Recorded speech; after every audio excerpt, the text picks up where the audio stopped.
Students, welcome all of you in the maths class once again.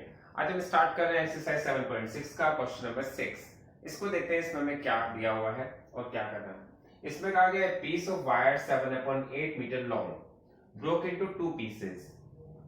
One piece was 1/4 metre long, how long is the other piece. बहुत ही clear इसकी language में दिया गया है कि हमारे पास एक वायर है जो 7-8 मीटर लॉन्ग है, 7/8 मीटर लॉन्ग है और इसको दो पार्ट में ब्रेक कर दिया गया है। वन पार्ट का जो लेंथ है वो 1/4 है, तो अदर पार्ट का क्या होगा।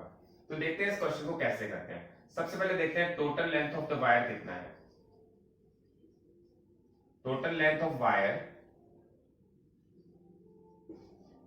जो हमारे पास दिया गया है वो दिया गया है 7/8 मीटर।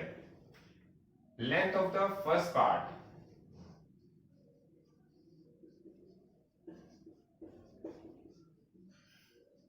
पार्ट की लेंथ इसमें कितनी है 1/4 मीटर। तो length of the another part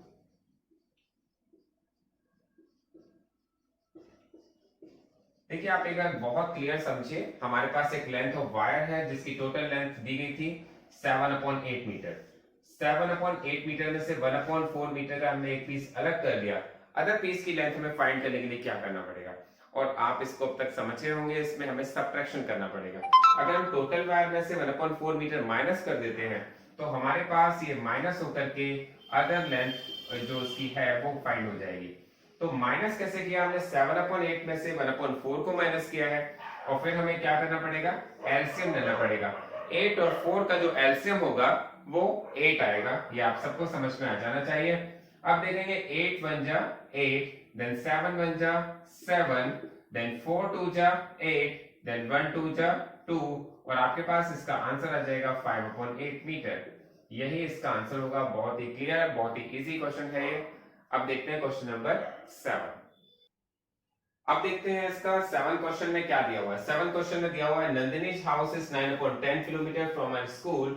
She walked some distance and took bus for half kilometer to reach the school. How far did she walk? बहुत ही क्लियर लैंग्वेज में, इसमें बहुत ही इजी लैंग्वेज में दिया गया। आप इसको पढ़ने की कोशिश करें कि इसमें क्या दिया हुआ है।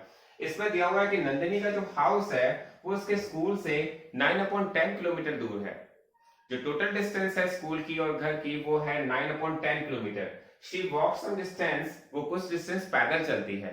And took bus for 1/2 kilometre reach the school, और हाफ किलोमीटर डिस्टेंस कवर करने के लिए वो बस लेती है।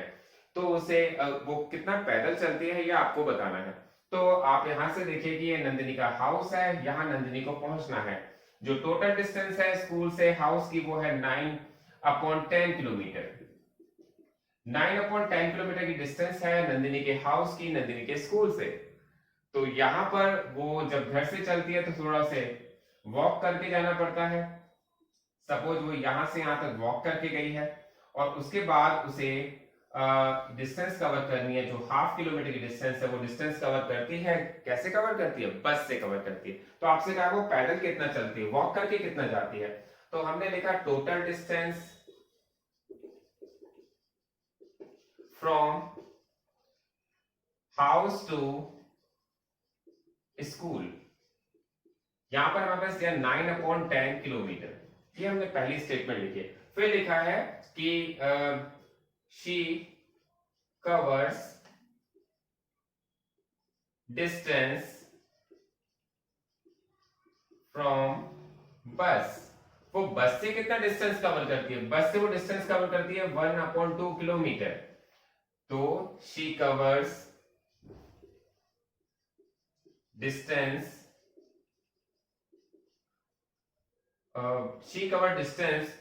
on foot, मतलब वो पैदल कितना चल के डिस्टेंस कवर करती है। तो हम क्या करेंगे, टोटल डिस्टेंस में से अगर बस से डिस्टेंस की हुई हम माइनस कर देंगे तो हमारे पास वो डिस्टेंस आ जाएगी जो आपसे पूछा गया है, जो वो पैदल चल के जाती है। तो 9/10 हमारे पास टोटल डिस्टेंस है, 1/2 वो बस से जाती है।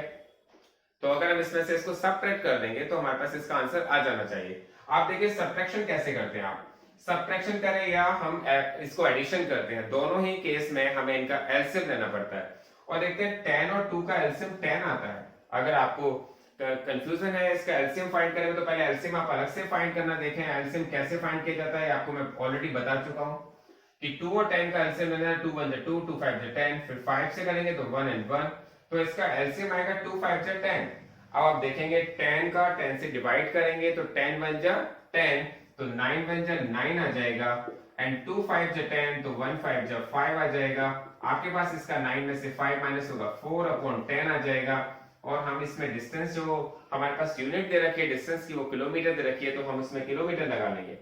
इसके बाद आपके पास 4 अपॉन 10 किलोमीटर आ जाएगा। उसको आप सिंपलेस्ट फॉर्म में भी चेंज कर सकते हैं।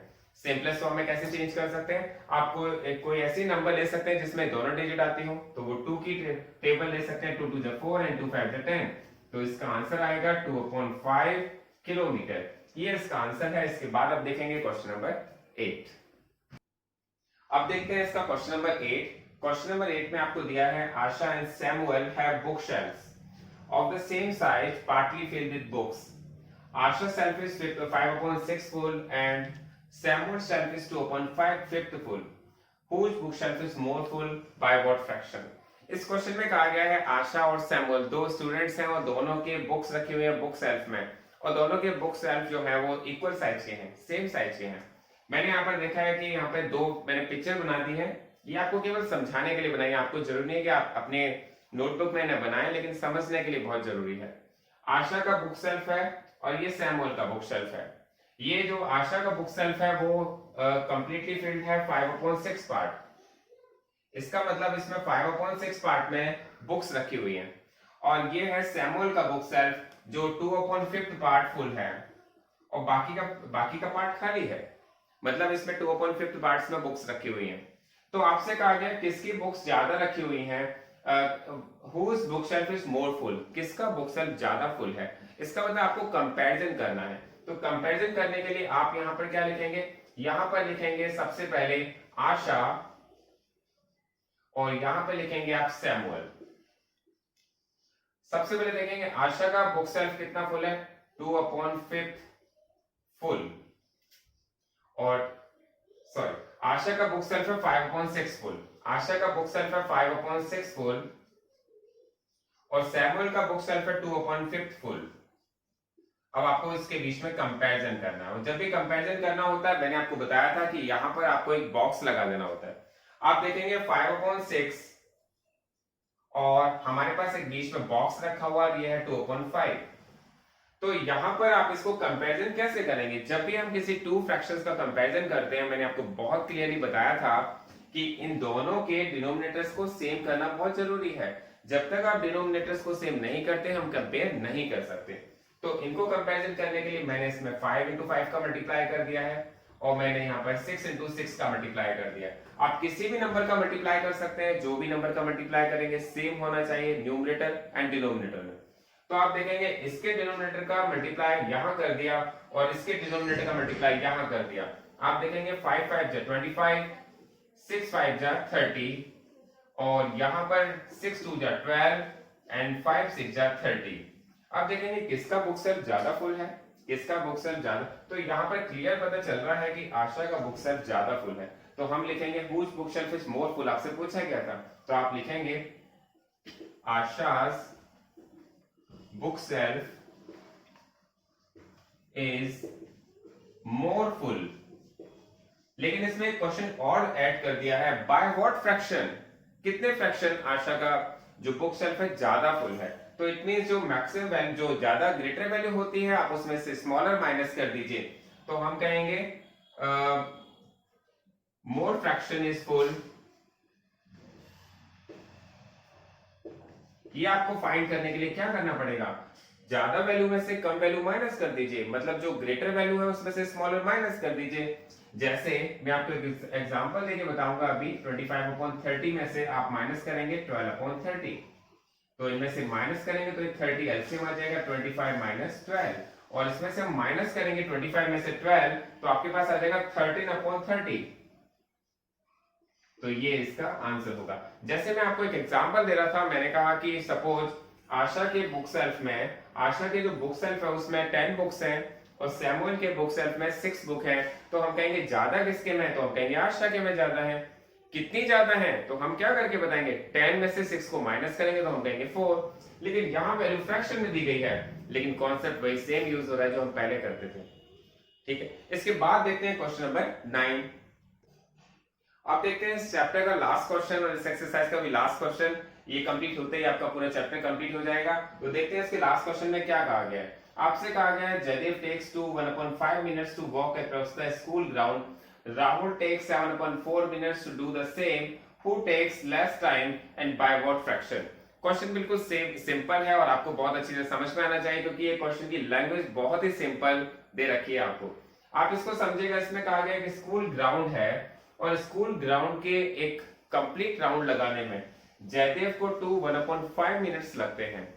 जयदेव अगर स्कूल ग्राउंड के पूरे एक कंप्लीट राउंड लगा के आता है तो उसे 1/5 मिनट्स का टाइम लगता है। वो राहुल को 7/4 मिनट्स का टाइम लगता है अगर वो सेम ग्राउंड के पूरा कंप्लीट राउंड लगा के आता है तो आपसे कहा गया कि इसको टाइम कम लगता है। इसका मतलब जो ज्यादा तेज दौड़ता है उसको टाइम कम लगता होगा। तो मैंने यहाँ पर क्या लिखा है, to walk across the school ground, school ground को वॉक अक्रॉस करने के लिए, मतलब उसके पूरा कंप्लीट चक्कर लगाने के लिए। जयदेव टेक टाइम, जयदेव कितना टाइम लगाता है, जयदेव लगाता है 1/5 minute, while Rahul takes time 7/4 minute. आपसे कहा गया इसमें कंपैरिजन करिए कौन कम टाइम लगाता है, हु टेक्स लेस टाइम।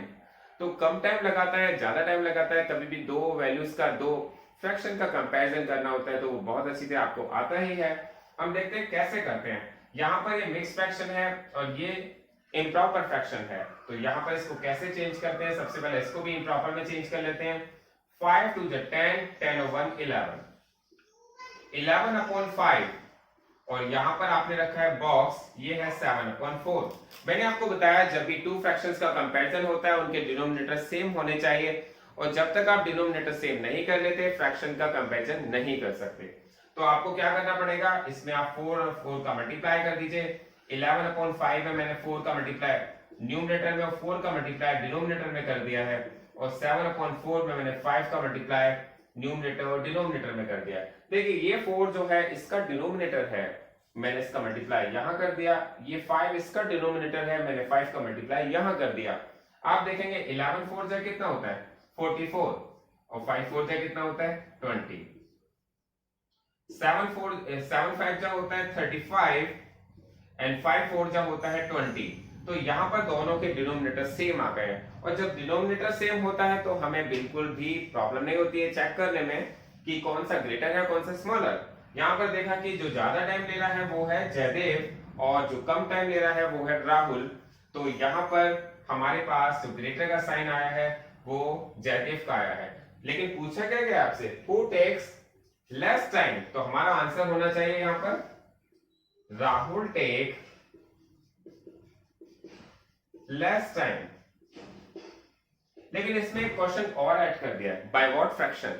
देखिए ये बात भी आपको बहुत क्लियर हो जानी चाहिए। ये आपका सेकंड क्वेश्चन है, बाय व्हाट फ्रैक्शन। इसका मतलब क्या है, इसका मतलब है कि आपको मैक्स से जो ग्रेटर वैल्यू है उसमें से स्मॉलर वैल्यू को माइनस करना है। तो यहां पर